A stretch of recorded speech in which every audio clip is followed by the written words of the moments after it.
السلام عليكم ورحمة الله وبركاته. ازيكم حبايبي؟ عاملين ايه؟ لسه مكملين في وصفات العيد، ووصفات العيد لسه معانا ما انتهتش. عندك عزومة ومحتارة وعايزة تعملي لحمة بطريقة جديدة وفي نفس الوقت طعم مميز جدا وريحتها تجيب لآخر الشارع. النهاردة هنعمل صينية لحمة بالبطاطس سريعة جدا، طعمها مميز جدا. اللحمة مستوية ودايبة زي ما انت شايفة، كمان البطاطس طعمها بجد وهمي. هنعمل كمان معاها رز بالشعرية، حاجة كده قمر. اتحداكي لو بطلت تعملي الطريقة دي للحمة. يلا نسمي الله ونبدأ الفيديو بتاعنا. بس بفكرك تعملي لي لايك وشير كتير للفيديو، سيبي لي كومنت حلو زيك، كمان اشتركوا في القناة وفعلوا جرس الإشعارات واختاروا كلمة الكل عشان كل ما انزل فيديو جديد يوصلكوا إشعار بيه. هنسمي الله، وفي طبق عميق هنبدأ نجهز لتتبيلة اللحمة. عندي بصلتين كبار مقطعاهم جوانح بالشكل ده، معايا كمان قرنين من الفلفل الأحمر والأخضر، ويفضل يكون فيهم قرن فلفل حامي لو بتحبي.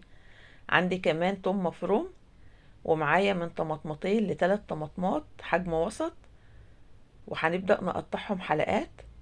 مش هنكتر من الطماطم علشان لسه معانا صلصة. تمام. بعد ما قطعنا الطماطم بالشكل اللي انت شايفاه، هنبدأ ننزل بمعلقتين كبار من صلصة الطماطم. الصلصة دي انا عاملاها في البيت، كانت في الفريزر. تمام كده. هنبدأ بقى نتبل. ملح، ومعايا فلفل اسود معلقة صغيرة، وعندي كمان بهارات لحمة معلقة صغيرة، ومعايا كزبرة معلقة صغيرة. تمام.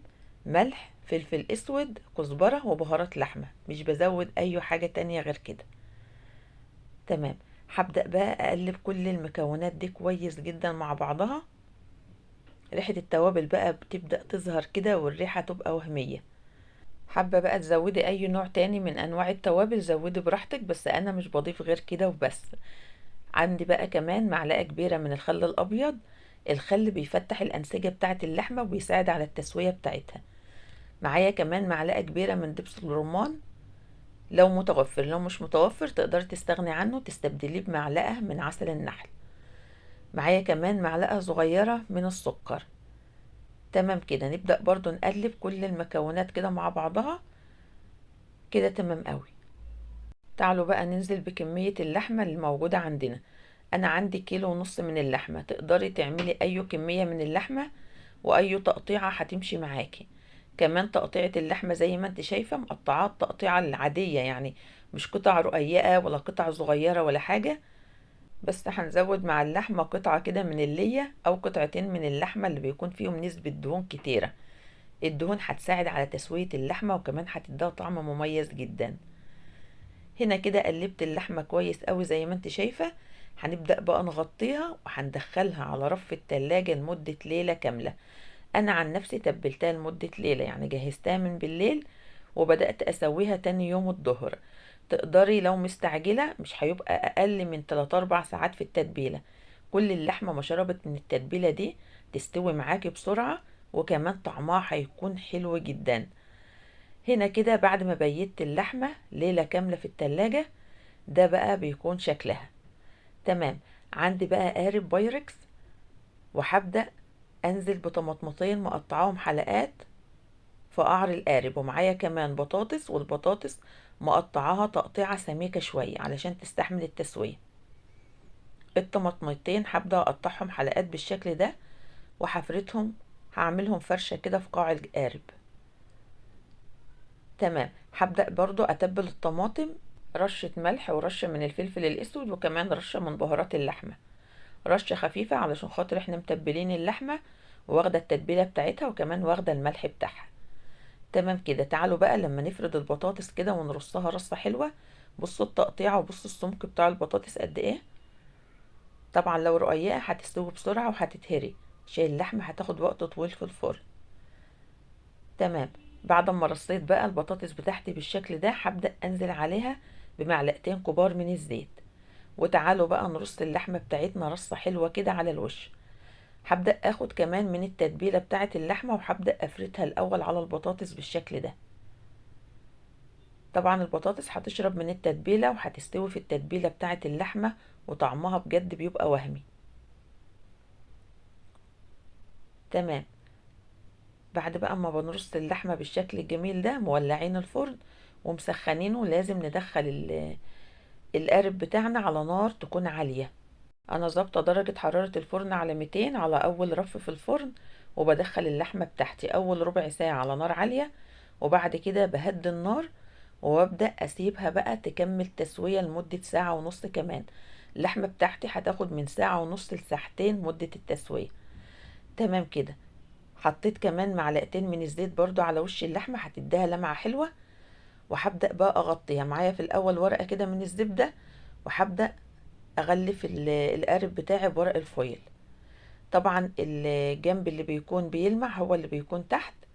وهنبدأ نغطي كويس قوي ونقفل بالشكل ده، وهندخلها على الفرن. تمام. تعالوا بقى لما نعمل رز بالشعرية كده على السريع. معايا حلة على النار تسخن. اول لما الحلة بتاعتي سخنت، نزلت بمعلقتين كبار من السمنة ومعاهم معلقتين كبار من الزيت، وهبدأ انزل بكيس من الشعرية علشان الشعرية بتاعتك تتحمر بسرعة وتاخد لون. هنزل عليها كمان برشة من الملح، وبالتقليب بقى المستمر بالشكل ده لحد ما نوصل لدرجة اللون الذهبي. انا لما بعمل رز بشعرية ما بحبش لون الشعرية يكون غامق، انا عايزة لون الشعرية يكون فاتح سنة. يعني بالنسبة لي انا لون الشعرية كده تمام. هنزل كمان بورقتين من ورق الغار او ورق اللوري، وهنبدأ نقلب، بيدي ريحة حلوة قوي للرز. تمام كده. عندي بقى رز مصري غسلاه ومصفياه كويس من المية، هنبدأ ننزل بيه على الشعرية، وهنتبل بقى الملح بتاعنا وهنقلب بالشكل ده. هنسخن كده الرز مع الشعرية كويس علشان الرز يطلع معاك مفلفل وحلو مش معجن ابدا. تمام. هنزل بقى بمقدار المية. تمام كده. هغطي بقى على الرز وهسيبه على نار عالية اول 5 دقايق لحد ما يتشرب. بعد اول 5 دقايق كده على نار عالية هيكون الرز في الشعرية بتاعي اتشرب وبقى بالشكل ده. هبدأ بقى اهدي النار خالص وهقلب كويس جدا. تمام. هرجع بقى اغطي عليه وهسيبه كمان 10 دقايق. وهنا بقى كانت اللحمة بتاعتنا استويت وريحتها كده فحفحت وقلبت المكان. عايزة اقول لكم اقسم بالله ريحتها فعلا جايبة لاخر الشارع. حاجة كده وهمية. تتبيلة حلوة جدا، الريحة مميزة جدا. كمان طعم البطاطس اللي فيها طعم وهمي. بصوا الجمال بقى، بصوا الحلاوة، بصوا كمان لون اللحمة. والبطاطس دايبة، اللحمة كمان مستوية ودايبة جدا مش مستحملة. بصوا، تحفة بجد. عايزاكم تجربوا اللحمة بالطريقة دي او تجربوا صينية البطاطس باللحمة بالطريقة دي. صدقوني مش هتبطلوا تعملوها ابدا. هتقدمي معاها بقى رز بالشعرية، ممكن كمان تعملي معاها رز ابيض، بس انا بفضل معاها الرز بالشعرية بيبقى حلو جدا. جربوها بقى بالطريقة دي وقولوا لي ايه رأيكم في التعليقات. بس كده، وده كان الفيديو بتاعنا النهاردة. اتمنى يكون الفيديو عجبكم. ما تنسوش تعملوا لي لايك وشير كتير للفيديو، كمان اشتراك في القناة. استنوني في وصفات جديدة. بحبكم في الله، والسلام عليكم ورحمة الله وبركاته. مع السلامة.